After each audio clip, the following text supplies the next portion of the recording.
يقول أحد المنقذين المسعفين، يقول: كنا نستخدم الآلات الثقيلة حتى نخرج من في داخلها من ضحايا، ومعنا مكانات حرارية بتبين وين في ناس عايشين وين في ناس ميتين. قال: فوصلنا إلى مكان فتبين معنا بالمكنة الحرارية أنه ما في ناس عايشين، فاستخدمنا المكانات الثقيلة. إذا في ناس عايشين نستخدم المكانات الخفيفة حتى لا يموتوا. قال: فإذا بامرأة تركض وتصرخ من بعيد تقول: توقفوا توقفوا توقفوا.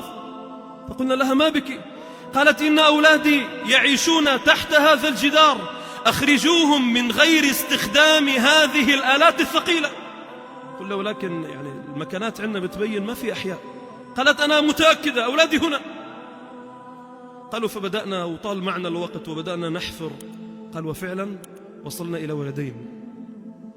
قال: فعندما أخرجنا الأولاد ونحن صرنا بالداخل، أخرجنا الأولاد فقلنا: أين الامرأة؟ أين الأم؟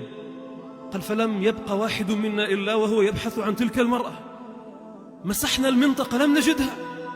فقلنا للأولاد: الذي حصل معنا كذا وكذا وكذا، جاءت أمكم وقالت لنا أنكم موجودون هنا. فقال الولد الكبير: أنا أمي ماتت من 4 سنين، لا تسألني من هي، لا تسألني أملك أم إلهام، لا أدري. تتوقف الأسباب والمحسوسات والمشاهدات أمام اليقين بلطف رب الأرض والسماوات جل جلاله. إما لطف بهم فاتخذهم عنده شهداء، وإما لطف بهم وأبقاهم أحياء وكان معهم في البلاء.